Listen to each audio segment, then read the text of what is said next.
ओम शांति। बाबा good morning. आज बाबा के 5 अगस्त 2023 के महावाक्य हैं। बाबा ने सार में कहा, मीठे बच्चे, तुम अभी तिवाटे पर खड़े हो। एक तरफ है दुख धाम, दूसरी तरफ है शांति धाम और तीसरी तरफ है सुख धाम। तिवाटा माना 3 रास्ता। तिवाटे पर खड़े हो। अब जज करो हमें किधर जाना है। बाबा ने प्रश्न पूछा, किस निश्चय के आधार पर तुम बच्चे सदा हर्षित रह सकते हो। तो बाबा ने उत्तर में कहा, सबसे पहला निश्चय चाहिए कि हम किसके बने हैं। बाप का बनने में कोई वेद शास्त्र आदि पुस्तकें पढ़ने की दरकार नहीं है। दूसरा निश्चय चाहिए कि हमारा कुल सबसे श्रेष्ठ देवता कुल है। इस स्मृति से सारा चक्र याद आ जाएगा। बाप और चक्र की स्मृति में रहने वाले सदा हर्षित रहेंगे।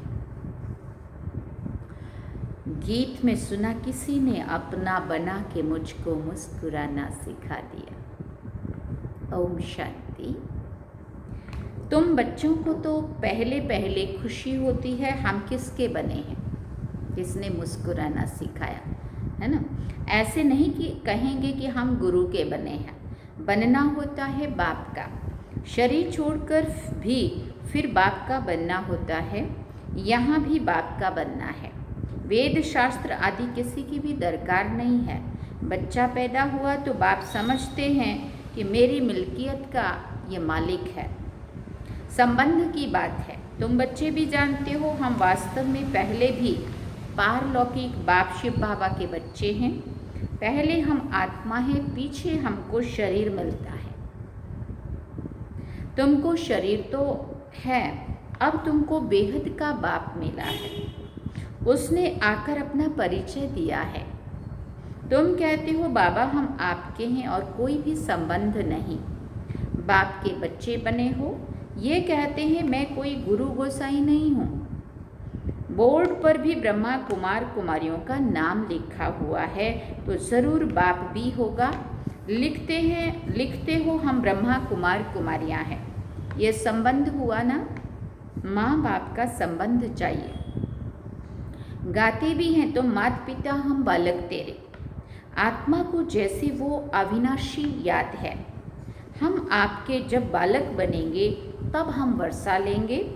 अभी तुम जानते हो हम माता पिता के बने हैं। हम शिव बाबा के बच्चे हैं तो ज़रूर बाप और वर्षा याद आता है। तुमको कोई पुस्तक आदि नहीं पढ़ाया जाता, तुमको सिर्फ निश्चय कराया जाता है। हम बाप के निश्चय कराया जाता है, बाप के बने हो तो अब उनको याद करो। बाबा कहते हैं मेरे को याद करने से तुम ऐसा बनेंगे। ऐसा माना लक्ष्मी नारायण जैसा। कितनी सहज बात है ना। विशाल बुद्धि होना चाहिए ना। और तो कुछ भी समझाते हैं सिर्फ, और तो कुछ नहीं समझाते हैं, सिर्फ अपने कुल की ही बात बतलाते हैं कि कैसे हम 84 के चक्र में आते हैं। बाकी वेद शास्त्र आदि पढ़ने से भी तुमको छुड़ाते हैं। बाप को ही याद करते रहना है। ये भी बुद्धि में है कि सृष्टि चक्र कैसे फिरता है। उसके आदि मध्य अंत को जानने से ही तुम ऊंचते ऊंच बनते हो, स्वर्ग के मालिक बनते हो। तुमको सदैव के लिए हर्षित मुख बनाता हूँ। कितनी सहज बात है ना। परंतु फिर भी भूल जाते हो। क्या कारण है। माँ बाप को कभी बच्चे भूलते नहीं हैं। बाप और वर्षे को याद करो तो सदैव हर्षित रहेंगे। जब कोई दुख होता है तो बाप को ही याद करते हैं। ज़रूर बाप ने सुख दिया है। कोई दुख देते हैं तो कहते हैं हाय बाबा, है भगवान, वो याद आता है। हर जन्म में हाय हाय करते आए हो। अब तुम बच्चों को बिल्कुल सहज समझाते, भले तुम तंदुरुस्त ना भी हो, कितने भी बीमार हो तो भी तुम सर्विस कर सकते हो। जैसे बीमारी में मनुष्य को कहते हैं राम राम कहो, तुम भी बीमारी में फिर औरों को बोलो, क्या बोलो, शिव बाबा को याद करो। खुद भी याद करो और दूसरों को भी याद दिलाओ। ये ज़रूर औरों को याद कराना पड़े। मरने की हालत में भी तुम ये नॉलेज औरों को दे सकते हो। परमात्मा के तुम बच्चे बने हो तो उनको याद करो। शिव बाबा बेहद का बाप है, वही वर्षा देंगे। सर्विस का शौक होगा तो मरने समय भी किसी को ज्ञान देंगे। भले पलंग पे पड़े होंगे, सीरियस होंगे, तो भी लोगों को बाबा का परिचय दे देंगे। हाँ? ऐसे नहीं कि हॉस्पिटल में पड़े रहें और मुख बंद हो जाए, मुख से कुछ न कुछ निकलता रहे। कितनी अच्छी अवस्था होनी चाहिए। बीमारी में भी बहुत सर्विस कर सकते हैं। मित्र संबंधी आएंगे तो उनको भी कहेंगे परमात्मा को याद करो, वही सबका रखवाला है, इसलिए शिव बाबा को याद करो। वो एक है, वर्षा भी सबको एक से मिलता है। लौकिक संबंध में वर्षा मेल को मिलता है। सिर्फ बच्चे को देते हैं, बेटे को देते, बेटी को नहीं देते। कन्या है ही 100 ब्राह्मणों से उत्तम, पवित्र को दान दिया जाता है। तुम कन्याएं सबसे पवित्र हो, इसलिए कहते हैं हम कन्या को दान में देते हैं। कन्यादान महादान मानते हैं, वो बड़ा दान समझते हैं। वास्तव में वो कोई दान होता नहीं है। दान तो अभी तुम करते हो। वो क्या दान हुआ, दूसरे के हाथ में सौंप दिया, वो चाहे फिर उसको दुख दे या सुख दे या कैसे भी रखे, क्या भी करे। कहते हो हम अपनी कन्या शिव बाबा को देते हैं स्वर्ग की महारानी बनाने के लिए, परंतु कन्या भी ऐसी अच्छी पढ़ी लिखी हो, अपने दैवी कुल की हो, जो समझने से झट समझ जाए, संस्कारी हो। हाँ, उधर भी संस्कारी बहू ढूंढते, तो यहाँ भी लड़की बाबा की बच्ची तो बने लेकिन संस्कार सारे पुराने वाले हो, और यहाँ भी आके दम चक्री मचाए और सारे संस्कार पुराने दिखाए। लड़ाई करे, झगड़े करे, गलत बोले, सामने बोले, मन मत चलाए, ऐसे तो कैसे कन्या चाहिए। हाँ, इससे तो दादियाँ भी कहती हैं, बाबा भी, एक सेंटर कम हो जाएगा तो चलेगा, परंतु ऐसी कन्या मिले जो सारा खुद की भी स्थिति बिगाड़े और सामने वाले की भी बिगड़े, ऐसा नहीं। सर्व से बुल चाहिए। छोटे बच्चों को तो नहीं संभालना है, कोई को भी समझाना बड़ा सहज है कि शिव बाबा तुम्हारा बेहद का बाप है। चित्र सामने है, देखो ऐसा सतयुग का वर्षा पा रहे हैं। इन लक्ष्मी नारायण को वर्षा कहाँ से मिला, कितनी सहज बात है, इसलिए बाबा बड़े चित्र भी बनवा रहे हैं। अभी ये नाटक पूरा होता है। हमने 84 जन्मों का पार्ट बजाया, अब वापिस बाबा के पास जाते हैं, फिर नई दुनिया में आएंगे। हमारा बाबा नई दुनिया का रचयिता है, उसका हमको मालिक बनाते हैं। आपको भी तरीका बतलाते हैं कि बेहद के बाप से सदा सुख का वर्षा तुमको कैसे मिलेगा। एक तो समझाओ, मैं आत्मा हूँ, मैं आत्मा खाती हूँ, मैं आत्मा चलती हूँ। ये बड़ी अच्छी प्रैक्टिस चाहिए। देह अभिमान टूट जाए, देह अभिमानी को लौकिक संबंध याद आएंगे, देही अभिमानी को पारलौकिक बाप ही याद पड़ेगा। उठते बैठते चलते ये बुद्धि में रखना है, मैं आत्मा हूँ, बाप की मत पर चलना है। शिव बाबा मत दे रहे हैं, अपने को आत्मा समझो, मेहनत करनी है, स्वर्ग के भांति तो बनेंगे ना, परंतु थोड़े में खुश नहीं हो जाओ। भले स्वर्ग में तो जाएंगे, परंतु पक्के मातेले बनो। मातेले उनको कहा जाता है जो बाप दादा को ही याद करते हैं। दूसरा कोई याद पड़ता तो वो सौतेले हो जाते। बहुत हैं जिनको दोनों याद पड़ते रहते हैं। ये बाप है अविनाशी स्वर्ग का वर्षा देने वाला। ये भी कुल है, वो भी कुल है, उनसे तो दुख ही मिलता है, बाकी अलग काल क्षण भंगुर सुख का वर्षा मिलता है। अब बुद्धि से जज करना है कि हम किस तरफ जा रहे हैं और किस तरफ जाएं। लौकिक तरफ वो परिवार व पारलौकिक तरफ। बुद्धि कहती है पारलौकिक बाप के बनकर हम क्यों नहीं स्वर्ग की तरफ जाएं।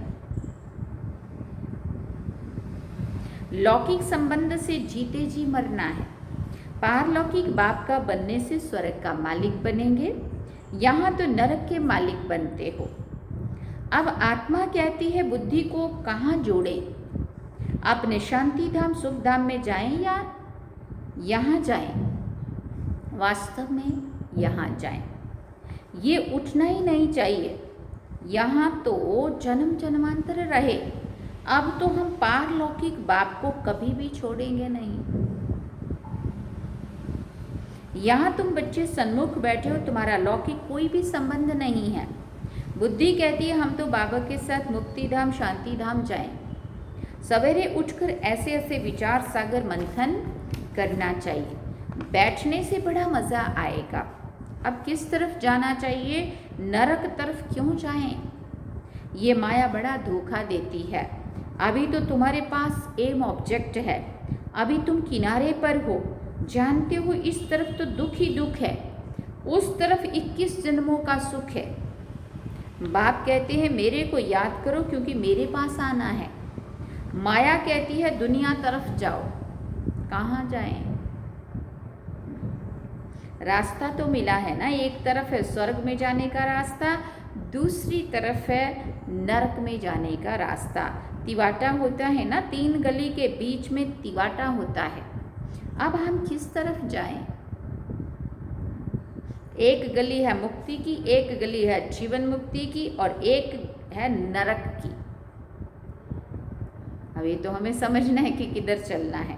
जैसे 3 नदियों का संगम है, 3 वाटिकाएं हैं, एक वाटिका में हम हैं, तिवाटे का मिसाल अच्छा है। अब कहाँ जाएं? नरक का तो विनाश होना है, यहाँ बहुत दुख है। अभी हम तिवाटे पर खड़े हैं, पीछे तो नहीं हटेंगे। दुख की गली से निकाल बाबा ने तिवाटे पर खड़ा किया है। दुख धाम की गली से तो तुम जन्म जन्मांतर पास करते आए हो। अब बुद्धि कहती है मुक्ति जीवन मुक्ति तरफ जाएं। मुक्ति धाम में तो सदैव के लिए बैठना नहीं है। ऐसे नहीं कि हम पार्ट से छूट जाएं, आए ही नहीं। पार्ट से छूटना नहीं हो सकता है,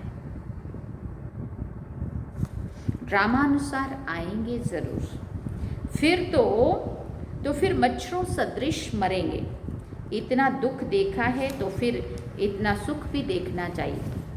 ड्रामा में बाबा ने वजन ठीक रखा है। जिनका पार्ट ही थोड़ा है, आए 1-2 जन्म के लिए और ये गए। अभी तुम तिवाटे पर खड़े हो, फिर से बाबा ने याद दिलाया। वो शांति धाम, वो सुख धाम। अगर शांति धाम जाना चाहते हो तो शांति धाम को याद करते रहो। मुक्ति को याद तो करना पड़े ना। पिछाड़ी वालों को मुक्ति धाम में जास्ती रहने के कारण मुक्ति धाम ही जास्ती याद पड़ेगा। तुमको जीवन मुक्ति धाम याद पड़ता है। स्वर्ग में हम जल्दी जाएं, वो चाहते हैं हम मुक्ति में रहें। अच्छा, बाप को याद करते रहो, इसमें भी कल्याण है। निर्वाण धाम में रहना चाहते, सुख धाम नहीं आना चाहते, तो इससे समझ जाएंगे इनका पार्ट नहीं दिखता है। तुम तो सुख धाम में जाने वाले तिवाटे पर खड़े हो, पुरुषार्थ करते हो। मनुष्यों को तुम्हारा सच्चा योग पसंद आएगा। अच्छा, बाप को याद करते रहो। चक्र को भी याद करने की दरकार नहीं है। ये ज्ञान सब धर्म वालों के लिए है। समझते हैं ड्रामा अनुसार जिन्होंने जितना लिया है वही आकर अपना पद ले लेंगे। मुक्ति धाम जाना चाहते हैं तो बाप को याद करो। अगर चाहो कि हम सदैव सुखी रहें तो वहाँ शांति भी है, सुख भी है। सत्युग की बात कर रहे हैं बाबा। तो जिस तरफ का होगा वो उस तरफ का उनको वो वर्षा लेना है। सर्व का मुक्ति जीवन मुक्ति दाता तो बाप है ना। 1-2 जन्म लेने होंगे तो इसमें ही सुख भी देखेंगे, दुख भी देखेंगे। जैसे मच्छर आया और गया, वो कोई अमूल्य जीवन नहीं कहेंगे। तुम तो सदैव हर्षित रहने वाले हो। तुम लाइट हाउस हो, खड़े हो, दोनों तरफ दिखा सकते हो। चाहे मुक्ति धाम चलो, चाहे मुक्ति जीवन मुक्ति, दोनों को याद करो। इसमें शास्त्र आदि पढ़ने की भी कोई दरकार नहीं है। कुमारियों के लिए तो बहुत सहज है क्योंकि सीढ़ी चढ़ी नहीं है। छोटेपन में पढ़ना अच्छा होता है क्योंकि बुद्धि अच्छी होती है, कोई की याद नहीं रहती है। तुम सब कुमारियाँ हो, तुम्हें और कुछ करना नहीं है, सिर्फ पढ़ाई में लग जाओ, बस बेड़ा पार है। ये बातें बेहद का बाप ही समझाते हैं, जो फिर हमको स्वर्ग का मालिक बनाते हैं। चित्र भी है, हमको ऐसा बनना है। बाप कहते हैं इस पढ़ाई से तुम 100 देवता बनेंगे। अभी ये खेल पूरा होना है। मनुष्य तो घोर अंधियारे में पड़े हैं। अब तुम सोजरे में हो, बाप ने आकर नींद से जगाया है, ये बुद्धि को, आत्मा को जगाया है। बाप आकर के जगाते हैं, जागो, सुख धाम के लिए पुरुषार्थ करो। जो तुम्हारे कुल के होंगे वो आते रहेंगे, वृद्धि को पाते जाएंगे। तुम्हारी प्रजा कितनी बनती है तुम हिसाब लगा सकते हो? नहीं। कोई कितना सुनते हैं, कोई थोड़ा सुनकर चले जाते हैं, हिसाब थोड़ी निकाल सकते हैं। बड़ी माला, छोटी माला, साहूकार प्रजा कैसे बनती है, कौन बनते हैं, वो सब बुद्धि में है। मुख्य सूर्यवंशी महाराजा महारानी कौन बनेंगे, फिर चंद्रवंशी कौन बनेंगे, कितनी प्रजा बनना है, सब बातें तुमको यहाँ बतलाई जाती है हर एक पुरुषार्थ के आधार पे। सारे झाड़ अथवा सभी धर्मों के चक्र के बीच से कैसे टाल टालियाँ, पत्ते आदि निकलते हैं, अभी भी पत्ते निकलते रहते हैं। वहाँ निराकारी दुनिया एकदम खाली हो जाएगी। पत्ते माना अलग अलग जो भी समाज, सोसाइटियाँ, सभाएं अलग अलग। फिर विनाश होना चाहिए। बड़ी लड़ाई में करोड़ों मरेंगे, अनगिनत।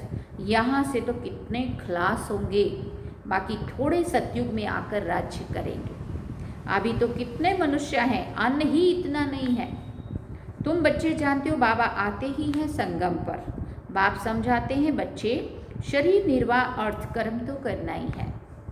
हर बात में राय पूछते जाओ, हर एक का हिसाब किताब अपना अपना है।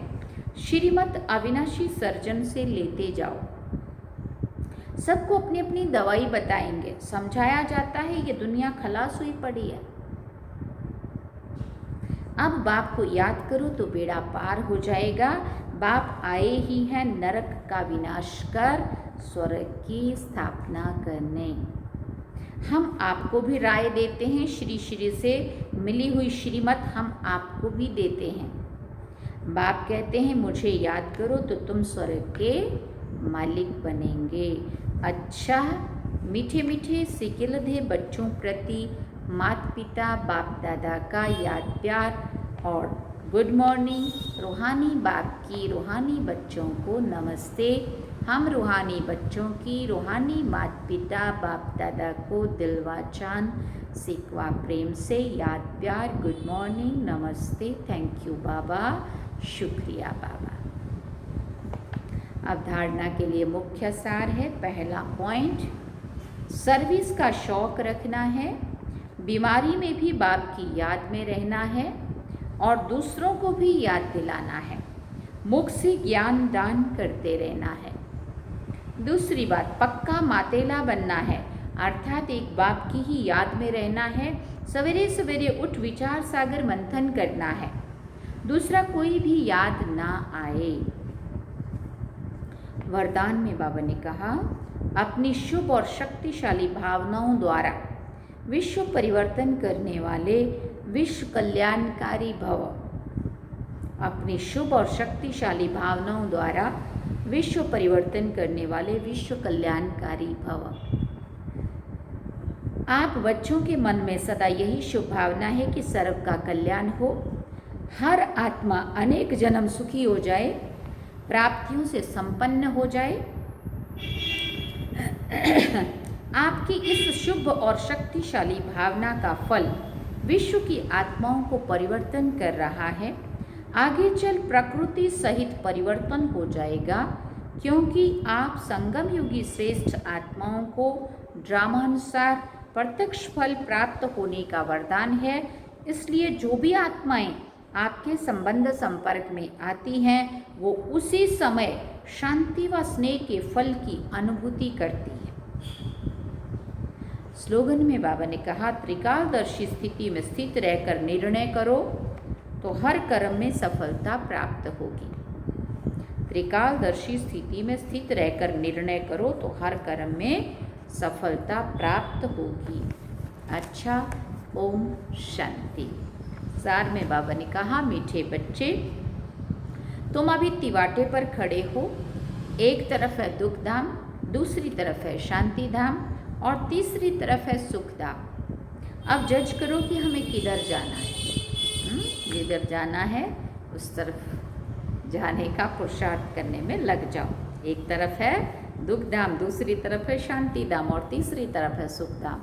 हाँ, मुक्ति चाहिए, जीवन मुक्ति चाहिए या फिर नरक चाहिए। गीत सुना किसी ने अपना बना के मुझको मुस्कुराना सिखा दिया। ओम शांति।